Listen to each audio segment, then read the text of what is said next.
Well then, mother-in-law, I guess the shed will have to do for you. Emmy laughed, pointing to the small shed in my backyard, suggesting it as my new room. Matilda, Emmy's mother, not only failed to correct her daughter, but joined her in laughing at me. I was boiling with anger at their behavior. It was bad enough with Emmy alone, but now Matilda, an outsider, was conspiring to kick me out of my own home? I had been tolerant of their antics up till now, and all my considerations had been continuously ignored.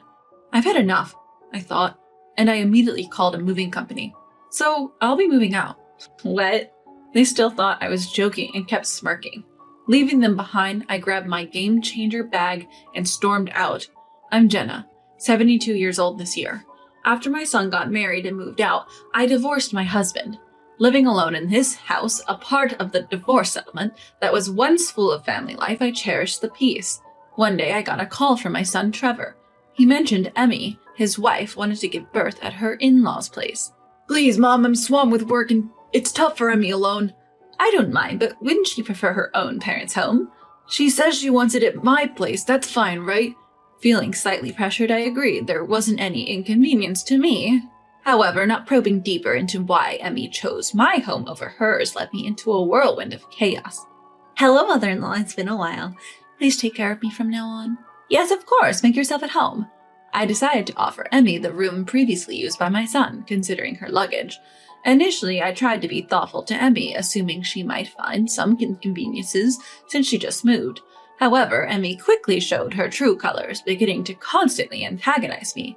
I made a veggie stir-fry for lunch. What, you expect me to eat something that plain? A pregnant woman needs all kinds of nutrients, right?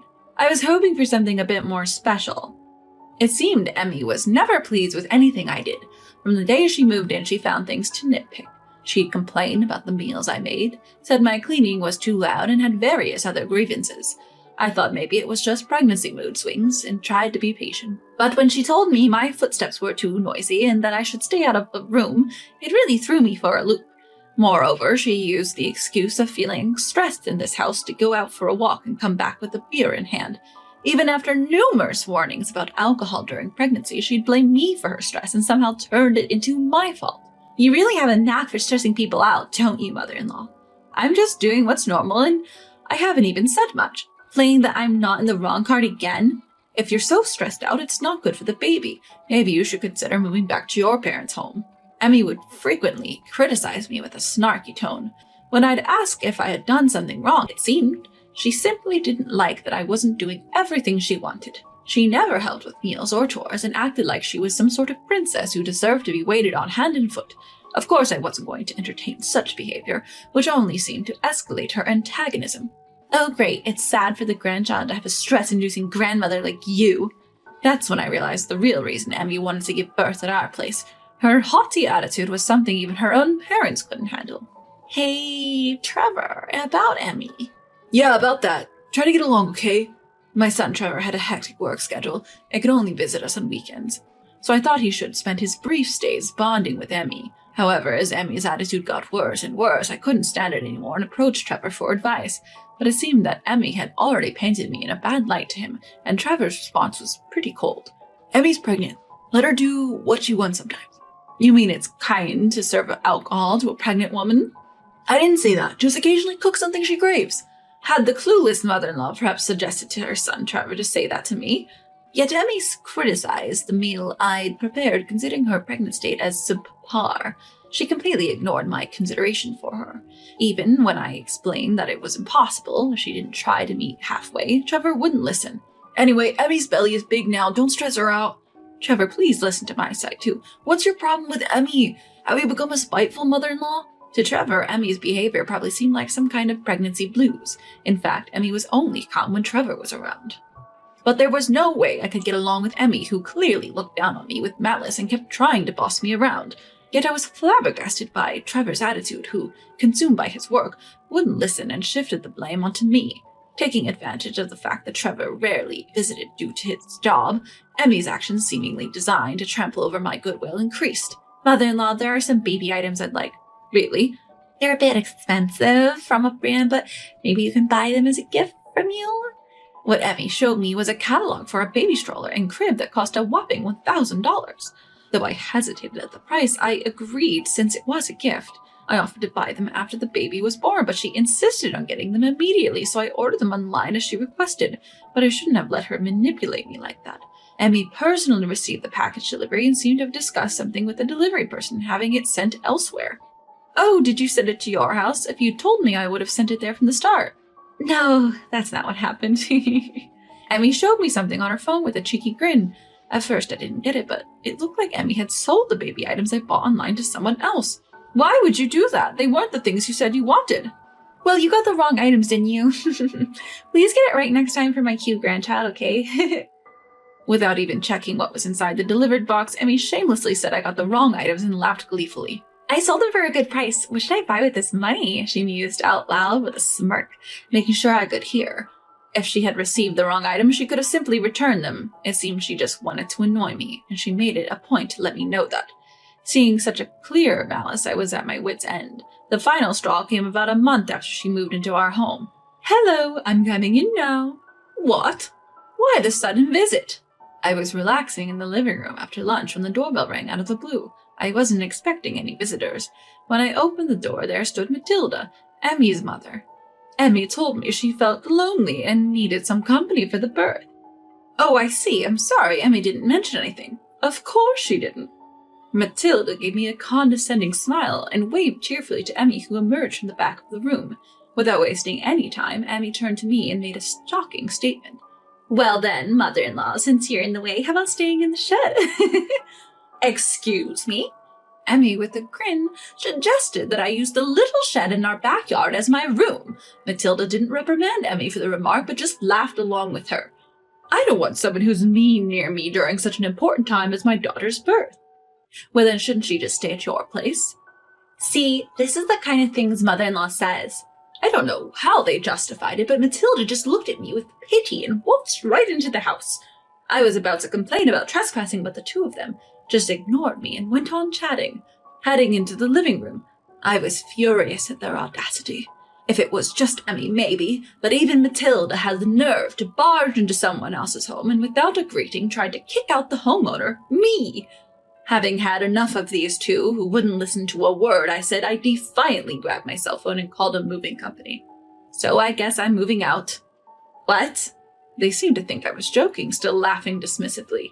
But soon enough, to my luck, I managed to find a moving company. Seeing the moving truck pull up, they panicked and tried to stop me. Wait a minute, mother-in-law, what are you thinking? Well, you said the nasty mother-in-law is a bother, right? Where do you think you're going? Isn't this unreasonable? Unreasonable? Maybe reflect on your own actions first. In no time, a group of workers packed up everything in the house and started loading it into the truck. The TV, sofa, furniture, electronics, everything from the living room that Emmy had treated like her own, disappeared right before our eyes. Watching the house get emptied out, the two just stood there stunned. How are we supposed to live here with no furniture? Well, remember, I'm the nasty mother-in-law, so I don't really care. Is this how you treat pregnant women? Considering how you've treated me, I wouldn't call it human behavior. Anyway, I'll leave the rest to you two. Leaving a still loudly complaining Emmy and her gang behind, I headed towards the hotel. The luggage I had hastily removed was temporarily taken care of by the storage service, so I decided to enjoy a rare day out. For a while, my phone was flooded with calls from Emmy, but I ignored them, relishing my moment of freedom. After a relaxing dinner, I finally took a call from Trevor, who seemed to have finished his work. Hey, Mom, what's the deal? Really, Trevor, I don't remember doing anything to deserve being yelled at over the phone. It seems like Trevor had also heard some twisted version of events from Emmy. I filled him in about Emmy's mother unexpectedly barging into our home, and now they tried to kick me out into the shed, but Trevor brushed off my side of the story, insinuating that it was some fiction spun up by my cunning daughter-in-law. Emmy said you'd been mean to her all along, and she had no choice but to seek help from her mother. Well, if that's the case, shouldn't she have gone back to her own home? Why drag her mother to mine? You must have pulled some trick to stop Emmy from leaving. I felt a headache coming on dealing with Trevor's baseless accusations. Cutting him off as he went on about not understanding why I'd leave Emmy with her family, I said, looking at something I'd prepared earlier. If you're so sure about all this, you have some evidence to back it up, right? What evidence? What are you talking about? You can't possibly make your mother the villain without a shred of proof, right? All I need is Emmy's word. That's ridiculous. I was ostensibly kicked out based on such ludicrous claims. I sternly rebuked Trevor and told him to come to our house over the weekend. Intent on confronting those who painted me as the convenient villain, I decided to return home the following Sunday. Oh, have you come back so soon with regrets? As I approached our eerily quiet house, Emmy acted like she owned the place, greeting me with her typical audacity. I wondered how she was managing in our home stripped of all its furniture. It appeared that Trevor had brought in bedding and other items by car from his house. If you give back the furniture and appliances, now maybe I'll forgive you. Why should I give back what was originally mine? Showing no signs of remorse, I called over Trevor and Matilda, producing an item I had taken from our home. It was my personal video camera, which had been secretly recording Emmy's usual behavior. What's that? As you can see, it's a video camera. It captured your usual attitude quite well. With that, I pressed the play button. The sound of Emmy's voice echoed loudly in the living room, making all three of them turn pale. Mother-in-law, are you really going to make a pregnant woman eat such poor food again today? It's a meal considering the nutrients a pregnant woman needs. I wouldn't recommend the fried chicken you always buy from the grocery store. Still, I wish you'd let me eat something better.